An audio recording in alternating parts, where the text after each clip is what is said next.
ये मैंने इंडिया में आना जो सोचा था ये तभी सोच लिया था जब मैं कनाडा और जर्मनी जाके मैंने वहाँ पे जॉब किया। तो मुझे ये रियलाइज़ उसी टाइम हुआ था कि मैं अपने देश की तरक्की के लिए कुछ भी नहीं कर पा रही। मैं अगर काम कर रही हूँ, मैं इतने घंटे दे रही हूँ अपनी ज़िंदगी से, तो जो भी घंटे जा रहे हैं वो वहाँ की डेवलपमेंट के लिए जा रहे हैं। तो अपने देश के लिए मुझे तरक्की के लिए काम करना था, इसीलिए मैं यहाँ पे आई। और यूपीएससी के लिए मैंने इसीलिए सोचा क्योंकि यूपीएससी एक शॉर्टकट होता है कि आप जाके सोसाइटी को आप एम्पावर कर सकते हो। तो इसीलिए मैंने यूपीएससी में आने का डिसीजन लिया। आईपीएस बनते ही सर आपका थराद में पहला पोस्टिंग किस नज़रिए से देखते हैं आप? ये बहुत अच्छी अपॉर्चुनिटी है क्योंकि थराद जोग्राफिकली बहुत वाइड एरिया है, तो यहाँ पे सीखने को मुझे बहुत मिलेगा। और दूसरा, थराद का जो बॉर्डर लगता है वो एक इंटरनेशनल बॉर्डर पाकिस्तान से लगता है और राजस्थान से। तो यहाँ पे जो मेन इशू इंटरनेशनल बॉर्डर के, वो भी मुझे सीखने को मिलेगा। थराद एज सच अगर हम देखें तो यहाँ पे काफ़ी सारे क्राइम्स हैं। प्रोहिबिशन से रिलेटेड सबसे ज़्यादा क्राइम यहाँ पे मिलेगा। कितने भी अगर ट्रक्स या कोई भी अगर व्हीकल एंटर करता है तो वो थराद साइड से एंटर करता है, राजस्थान बाउंड्री से। तो उसको रोकने के लिए हम काफ़ी एक्सपेरिमेंट कर सकते हैं। दूसरा, SC ST का यहाँ पे एट्रॉसिटीज़ के बहुत केसेस रजिस्टर होते हैं और एरिया एज सच बहुत बैकवर्ड है, तो यहाँ पे काम करने की अपॉर्चुनिटी बहुत अच्छी है। तो जितना थराद से मुझे सीखने को मिलेगा तो उससे मुझे उतनी खुशी है कि मुझे थराद में मेरी फ़र्स्ट पोस्टिंग हुई है। और एक यहाँ पे मैं बोलूँगी कि थराद में SDPO स्टाफ में अब तक कोई महिला ऑफिसर आई नहीं है, तो ये भी मेरे लिए एक चैलेंज है कि पहली मैं महिला ऑफिसर यहाँ पे थराद में पोस्टेड हुई हूँ। इसको मैं एक अपॉर्चुनिटी की तरह लेती हूँ। थराद में पहला पोस्टिंग होने के बाद आपने किस प्रकार से आपका काम करने का तरीका क्या है? आपने अभी तक गुनहगारों को क्या मैसेज देना चाहती है? अभी तक कौन कौन से आपने रेड किए? थराद में जब मेरा पोस्टिंग हुआ तो मुझे जो कंप्लेंट्स आई, जितने भी इश्यूज़ रहे, तो मैंने उसमें बहुत स्विफ्ट एक्शन लिया। तो जैसे अगर कोई मुझे बोलता है कि यहाँ पे दारू चल रहा है, तो उसमें मैं खुद अपने स्टाफ के साथ रेड करने के लिए जाती हूँ। दूसरा, यहाँ पे मुझे जो इन्फॉर्मेशन मिली NDPS का, नारकोटिक्स का, तो एक टेम्पल से जो यहाँ के पुजारी थे वो गांजा का पूरे थराद में सप्लाई करते थे। जैसे ही मुझे इन्फॉर्मेशन मिली, विदिन 1 आवर मैंने अपने टीम को रेडी करके और SOG को इन्फॉर्म करके उनके साथ रेड किया। और तीसरा, जो प्रोस्टिट्यूशन हाउस पे का जो लास्ट के 4-5 ईयर्स से चल रहा था, तो उसके लिए मैंने खुद अपने स्टाफ के साथ रेड किया। तो अगर मेरे पास कोई सीरियस कंप्लेंट आती है तो उसको मैं खुद पर्सनली अपने स्टाफ के साथ जाके रेड करती हूँ और डील करती हूँ। तो मेरा काम करने का तरीका है कि आप अगर मुझे कुछ भी इन्फॉर्मेशन देंगे, पहले तो मैं पब्लिक के साथ बहुत फ्रेंडली हूँ, तो पब्लिक मुझसे आके कभी भी मिल सकती है, कोई भी इन्फॉर्मेशन दे सकती है। और अगर मुझे किसी भी इन्फॉर्मेशन का एग्जैक्ट मुझे प्लान वर्कआउट करना है तो मैं अपने स्टाफ को इन्फॉर्म करती हूँ कि ऐसा इशू है, और हम सब स्टाफ मिलके प्लान करते हैं और फिर उसका एक्शन करते हैं। पिछले दिनों में आपने एक जिस्म फरोशी के धंधे का एक पर्दाफाश किया था, उसको आपने सक्सेस रेट बनाया, उसमें आपको क्या दिक्कत हुई और किस तरह उस रेट सक्सेस गई? जो ये प्रोस्टिट्यूशन हाउस जो चल रहा था, जिसको रेड किया, इनका जो मॉडस ऑपरेंडी था वो बहुत कॉम्प्लिकेटेड था कि ये फ़ोन से ही इन्फॉर्म करते हैं और फ़ोन से कस्टमर को भी बुलाते हैं, और अगर कोई लड़कियां किसी को बाहर से बुलाना है तो भी इनका व्हाट्सएप कॉल से चलता है। तो CDR से और जस्ट अगर हम इन पे वॉच रखें तो उससे बहुत इम्पॉसिबल था। दूसरा, इनका एक जो मॉडस ऑपरेंडी का तरीका इनका ये था कि जो इनके लिंक हैं, 3 या 4 लोग थे जिनसे वो लिंक करके कस्टमर को इन्वॉल्व करते हैं। इनका जो पहले से एस्टैब्लिश्ड नेटवर्क है, उसके अलावा ये किसी को आने नहीं देते। उससे कांटेक्ट करना बहुत मुश्किल रहा, तो उनके जो एस्टैब्लिश्ड कस्टमर में से किसी एक से कांटेक्ट करके, उनको रिक्वेस्ट करके, एक हमने डमी कस्टमर को भेजा। वहाँ फिर पूरा हमने 2 टीम्स रेडी की पुलिस की, और 2 उनका पूरा घर का स्ट्रक्चर देखा। उसके घर में 2 दरवाजे थे, एक पीछे और एक आगे, दोनों साइड हमने अपनी टीम को रखा। और जैसे ही हमें सिग्नल मिला अपने डमी कस्टमर से, तो दोनों साइड से रेड किया और हम तभी सक्सेसफुल इसमें हो पाए। और वो सरप्राइज रेड था, इसीलिए उनको अपने फ़ोन से डेटा डिलीट करने का टाइम नहीं मिला, इसीलिए व्हाट्सएप से हमने काफ़ी एविडेंस भी इसमें रिकवर किए हैं। पुलिस और आम लोगों के बीच में एक दूरी रहती है। आम आदमी पुलिस से डरता है, पुलिस के पास जाने से, कंप्लेन करने से। तो आप ऐसे आदमियों को क्या कहना चाहेंगे, ऐसे लोगों को आपके पुलिस के पास आए, कंप्लेन करें, पुलिस और लोगों के बीच में एक मिलाव हो, दूरी खत्म हो, उसके लिए आप क्या करना चाहेंगे? उसके लिए मैं पर्सनली मैं बोलूँगी कि मैं अवेलेबल हूँ। अगर यहाँ पे थराद में ऐसा कोई इशू है, किसी को फील होता है कि हाँ पुलिस में बहुत गैप है, तो मेरे ऑफिस में डायरेक्टली आके मुझे कंप्लेंट देनी है, मिलना है, कोई पर्सनल इशू भी डिस्कस करना है तो उसके लिए मैं हमेशा अवेलेबल हूँ, मेरा फ़ोन नंबर अवेलेबल है। और मैं ये बोलूँगी कि हर कोई पुलिस ऑफिसर ऐसा नहीं होता, और उनकी मे बी पास्ट हिस्ट्री की वजह से या फिर आपका जो पास्ट एक्सपीरियंस है आप उसकी वजह से सबको जज ना करें कि सब ऐसे होंगे। तो अगर आपको कोई भी नया पुलिस ऑफिसर आता है, आप एक बार उनसे मिलें, एक बार उनसे बात करें, आपको इस चीज़ की अंडरस्टैंडिंग हो जाएगी कि ये ऑफिसर कैसा है। तो पुलिस से डरने की कोई ज़रूरत नहीं है, आप उनको इन्फॉर्म करें, आप उनसे फ्रेंडली होने की कोशिश करें, और ट्रस्ट थोड़ा सा मेंटेन दोनों साइड से होता है। तो अगर पब्लिक स्टार्ट करेगी ट्रस्ट करना और पब्लिक इन्फॉर्म करेगी, पब्लिक भी सपोर्ट करेगी, तो पुलिस भी उतना ही सपोर्ट करेगी। महिलाओं के लिए पुलिस डिपार्टमेंट में काफ़ी दिक्कत पड़ती है। आपको इस IPS तक के सफ़र में और ट्रेनिंग दरमियान कोई ऐसी दिक्कतों का सामना करना पड़ा? महिला होने की वजह से थोड़ा सा शुरू से ही लाइफ में थोड़ा सा इशू रहता है, क्योंकि गर्ल्स और बॉयज़ को इक्वल नहीं माना जाता सोसाइटी में। अभी तक भी कोशिश बहुत की है, सरकार ने भी बहुत कोशिश की है कि सभी स्कीम्स और सभी जो फैसिलिटीज़ हैं वो गर्ल्स को प्रोवाइड करें, लेकिन जो उनका रीच है वो अभी तक भी सभी गर्ल्स तक नहीं पहुंचता है। तो उसमें मुझे दिक्कत इतनी नहीं हुई, क्योंकि मेरी फैमिली ने बहुत सपोर्ट किया। सोसाइटी ने तो की साइड से बहुत इशू रहे, बट फैमिली के सपोर्ट की वजह से मुझे शायद IPS तक का जो सफ़र था उसमें इतनी प्रॉब्लम्स नहीं रही। दूसरा, मेरा डेडिकेशन भी बहुत अच्छा था, हर चीज़ को मैंने पॉजिटिव लिया। कुछ भी अगर मेरे पास कोई भी इशू आता था तो मैं उसको हमेशा सॉल्यूशन ढूंढती थी कोई भी प्रॉब्लम का। अगर आप कोई प्रॉब्लम लेके बैठ जाएंगे और सिर्फ रोते रहेंगे तो उसमें उसका कोई सॉल्यूशन नहीं है, उसमें आप कुछ नहीं कर सकते। तो अगर आप उसका सॉल्यूशन देखेंगे कि हर किसी प्रॉब्लम का कोई ना कोई सॉल्यूशन होता ही होता है, तो आप अगर सॉल्यूशन सोच के पॉजिटिवली किसी चीज़ के लिए एक्शन लेते हैं तो आप कुछ भी अचीव कर सकते हैं। दूसरा, ट्रेनिंग के टाइम पे मैं बोलूँगी कि हाँ थोड़ा सा इश्यूज़ रहे, बट आजकल IPS में बहुत सारी लड़कियां आती हैं, तो उसके अकॉर्डिंग जो ट्रेनिंग है वो ट्रेनिंग को एट पार विमेन के लिए सेफ करने के लिए काफ़ी प्रोटोकॉल्स जो हैं हमारे एकेडमी ने, NPA ने इस्टेब्लिश किया है।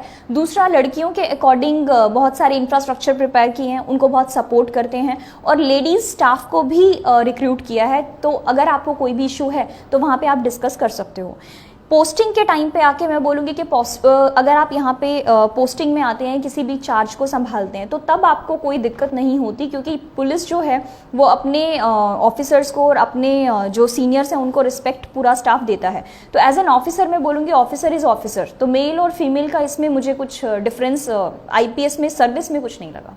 आपका ASP के तरीके जो आपका कार्यकाल रहा है वो डॉक्टर लीना पाटिल के साथ रहा। आपको पंचमहाल में SP लीना पाटिल से क्या सीखने को मिला? उनका काम करने का तरीका कैसा है?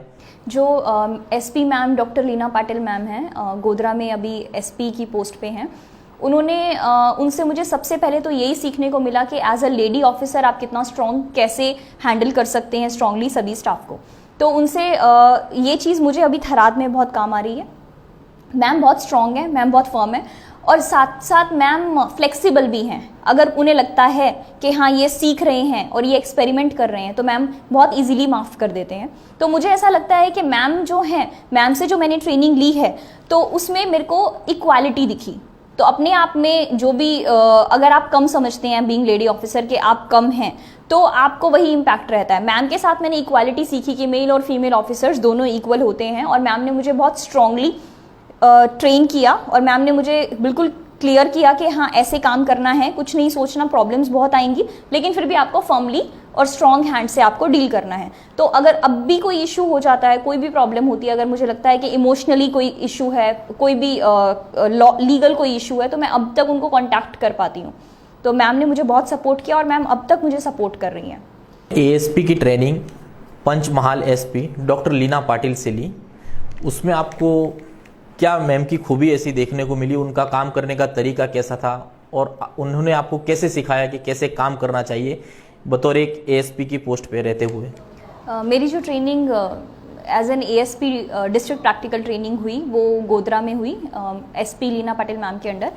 मैम खुद बहुत स्ट्रॉन्ग लेडी हैं, तो कैसे फर्मली आपको एक्ट करना है और बीइंग लेडी ऑफिसर अपने आप को आपको कैसे प्रेजेंट करना है, तो वो मैम से मुझे सीखने को मिला। दूसरा, मैम पब्लिक के लिए बहुत एक्सेसिबल थी, तो उस चीज़ को मैंने खुद में अपनाया है अपने काम में।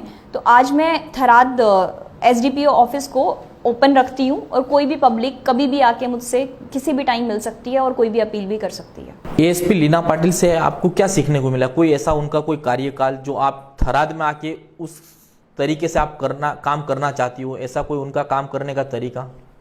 बीइंग एक्सेसिबल टू पब्लिक, ये सबसे ज़्यादा जो इम्पॉर्टेंट है वो मैम से मुझे सीखने को मिला। और मैम किसी भी टाइम पे, मतलब मैम टाइम का कोई इशू नहीं था। आप मैम को 12 बजे कॉल करें, 1 बजे कॉल करें, तो और मैम कभी भी इस चीज़ पे नहीं लेती थी, खुद पे नहीं लेती थी कि आपने मुझे डिस्टर्ब किया, और वो कभी भी कॉल आपका अटेंड करेंगी। और मैम का एक पॉजिटिव चीज़ थी कि अगर मैम बाई चांस मिस कर देती हैं आपका कॉल या मैसेज कुछ भी, तो मैम इमीडिएटली आपको कॉल बैक करती थी। और कोई भी अगर आपको प्रॉब्लम है तो आप उनको पर्सनल लाइफ का भी कोई इशू है तो वो आप उनके साथ डिस्कस कर सकते थे। तो मैम उस चीज़ में मैम बहुत सपोर्ट करते थे, इमोशनली मैम ने बहुत सपोर्ट किया है। कोरोना जैसी महामारी ने आपने हालोल में काम किया है, वहाँ आप लोगों को किस तरह देखती थी, लोगों को किस तरह दिक्कतों का सामना करना पड़ता था, और पुलिस के नाते आपने क्या हेल्प की वहाँ पे? कोरोना की महामारी में जो सबसे ज़्यादा इशू था वो यही प्रॉब्लम था कि लोगों में एजुकेशन थोड़ा कम था। उनको नहीं पता था कि कोरोना का क्या इम्पैक्ट है, लॉन्ग टर्म उनका इफ़ेक्ट क्या होगा और क्यों लॉकडाउन को इम्प्लीमेंट किया जा रहा है। और दूसरा, लॉकडाउन इतना लंबा पीरियड था कि उसमें आप किसी एक इंसान को अगर बंद करके रखते हैं फोर्सफुली, तो वो थोड़ा डिप्रेसिंग किसी भी इंसान के लिए हो जाएगा। तो उसमें जो हमें प्रॉब्लम्स रही, पहले तो यही इन्फॉर्मेशन देना और सबको लॉकडाउन को अच्छे से इम्प्लीमेंटेशन कराना और सबको ये समझाना कि कोरोना के क्या साइड इफ़ेक्ट्स हैं या लॉन्ग टर्म इम्पैक्ट हैं, तो उनको समझाना थोड़ा मुश्किल रहा क्योंकि एजुकेशन बहुत कम थी। दूसरा, उसके बाद लॉकडाउन के बाद डोमेस्टिक वायलेंस के बहुत केसेस आने स्टार्ट हो गए थे। तो डोमेस्टिक वायलेंस के इश्यूज़ में मतलब आपको अब जो पुलिसिंग कर रहे थे वो अभी बाहर का ऑन फील्ड ज़्यादा था, अब घर में क्या हो रहा है उसमें भी आपको डील करना था। मतलब आप इमोशनली लेवल पे आप जाके लोगों को डील कर रहे थे। तो वो थोड़ा सा मुझे लगा था कि वो थोड़ा डिफरेंट एस्पेक्ट था जो मैंने हालोल में किया। आईपीएस बनने के बाद आपको लगता है कि थराद पोस्टिंग एक क्रिटिकल एरिया है, तो आप इस एरिया के लिए, इस यहाँ के लोगों के लिए आप ऐसा क्या करना चाहेंगी? थराद एज सच बहुत क्रिटिकल पोस्टिंग है, ट्रू, बट मुझे ऐसा लगता है कि ये मेरे लिए एक अच्छी अपॉर्चुनिटी भी है, बोथ सीखने में भी और करने के लिए भी।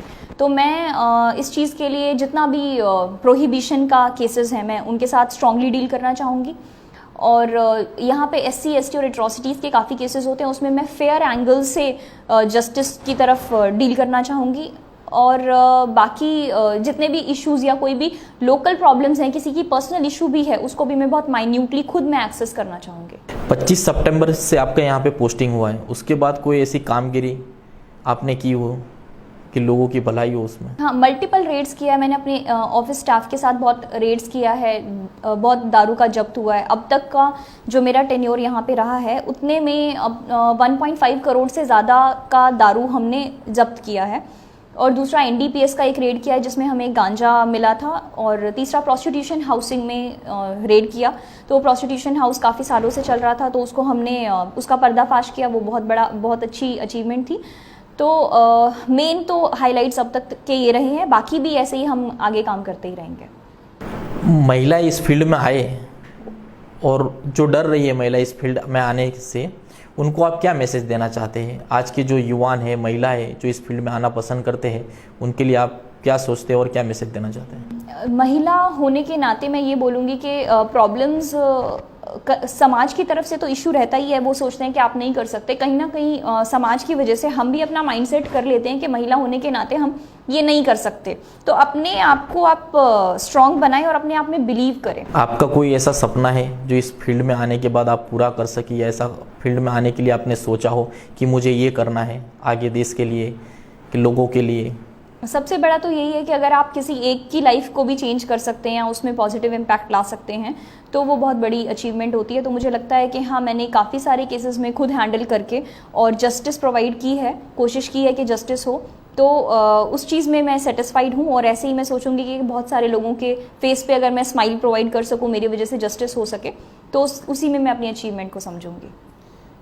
गुजरात में थराद एक गैम्बलिंग का हब माना जाता है, यहाँ आपके लिए कितनी बड़ी चुनौती होगी? मेरे सामने कोई भी ऐसा अगर एविडेंस आता है या कोई भी ऐसा कल्प्रिट आएगा जो गैम्बलिंग हाउस चला रहा है, उस पर सख्त से सख्त कार्रवाई होगी।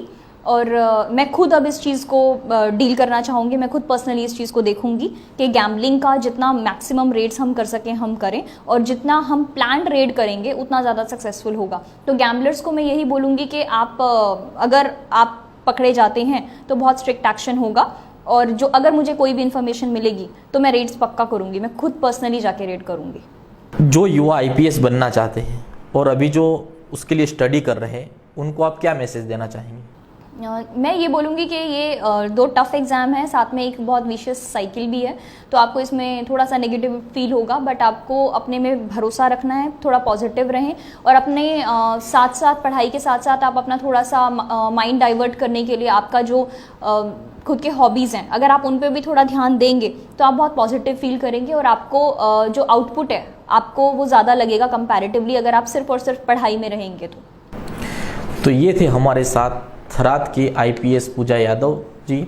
आगे भी हम आपको ऐसे ही किसी ना किसी शख्सियत से मिलवाएंगे। अभी दीजिए मुझे इजाज़त। नमस्कार।